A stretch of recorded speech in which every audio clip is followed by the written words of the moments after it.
Doraemon from parallel universe. क्या असल में पैरेलल यूनिवर्स एग्जिस्ट करता है? क्या पैरेलल यूनिवर्स के बारे में स्टीफन हॉकिंस की थ्योरी गलत है? हम भी टाइम ट्रेवल कर सकते हैं, मगर कैसे? चलिए जानते हैं।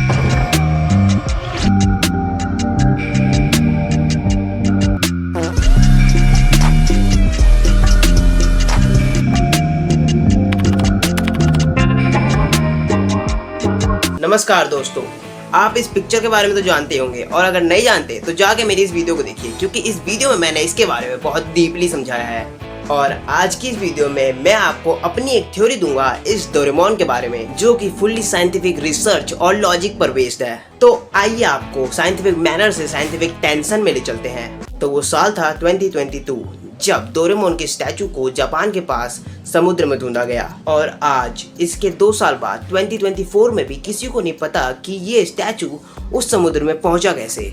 लेकिन ऐसा भी नहीं कि कोई इसके बारे में जानने की कोशिश नहीं कर रहा। लोगों ने इसके बारे में जानने के लिए कई सारी थ्योरीज बनाई, लेकिन पूरा सच कोई भी नहीं, क्योंकि ये सारी थ्योरीज लॉजिकल लूप होल्स का एक जाल थी। और आज इस लूप होल के जाल में मैं भी अपनी एक थ्योरी छोड़ने जा रहा हूँ, जो कि है डोरेमोन फ्रॉम पैरेलल वर्ल्ड। तो इस थ्योरी के बारे में जानने से पहले हमें पैरेलल यूनिवर्स के बारे में जानना होगा कि आखिर ये है क्या। तो आज से कई साल पहले दुनिया के एक बहुत बड़े साइंटिस्ट स्टीफन हॉकिंस ने अपनी एक थ्योरी दी, जिसमें उन्होंने बताया कि हमारे जैसे दिखने वाले अनगिनत दुनियाएं हमारे यूनिवर्स की तरह दिखने वाले अनगिनत यूनिवर्सेस में है, जिन्हें हम पैरेलल यूनिवर्स के नाम से जानते हैं। ये सारे पैरेलल यूनिवर्स एग्जिस्ट करते हैं मल्टीवर्स में, जो कि खुद एक थ्योरी है, क्योंकि ह्यूमन टेक्नोलॉजी अभी तक खुद के यूनिवर्स के एंड स्पेस तक भी नहीं पहुंची है। तो ये मल्टीवर्स तो बहुत दूर की बात है। लेकिन यहाँ एक सवाल और खड़ा होता है, अगर किसी को ये पता ही नहीं है कि मल्टीवर्स असल में है या नहीं, तो साइंटिस्ट के दिमाग में ये थ्योरी आई कैसे?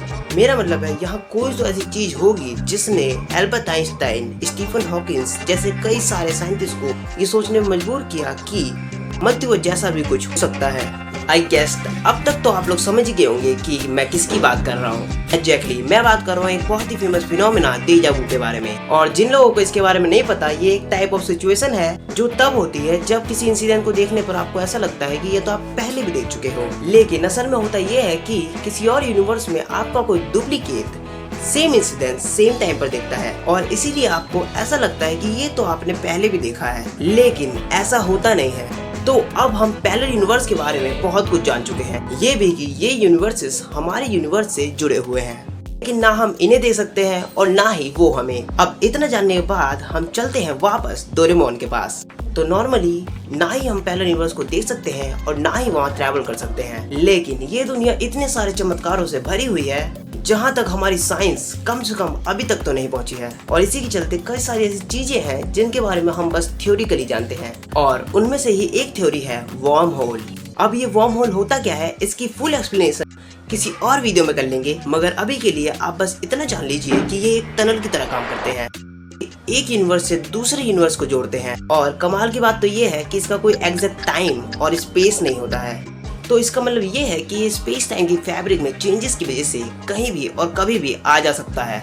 मतलब ऐसा भी हो सकता है कि खड़े खड़े आपके पैरों के नीचे से जमीन खिसक जाए और आप दूसरे यूनिवर्स में पहुंच जाए। हो सकता है कि इसी की वजह से डोरेमोन की तरह दिखने वाला स्टैचू या रोबोट जो भी है दूसरे यूनिवर्स से इस यूनिवर्स में आ गया हो और किसी रीजन की वजह से यहीं अटक के रह गया हो। वैसे ये सब तो ठीक है, मगर ऐसा भी तो हो सकता है कि ये स्टैचू या रोबोट टाइम ट्रेवल करके पास्ट में आया हो। और अगर ऐसा है तो क्या आइंस्टाइन ने जितनी भी थ्योरीज दी है टाइम ट्रेवल को लेकर वो सब गलत है? इस बारे में बात करेंगे अगली वीडियो में, इसीलिए चैनल को सब्सक्राइब कर दो, क्योंकि लाइक तो आप लोग कर ही दोगे। और मिलते हैं अगली वीडियो। और अगर आपको जानना है कि स्टैचू को कब और कहाँ ढूंढा गया, तो जाके मेरी इस वीडियो को देखिए।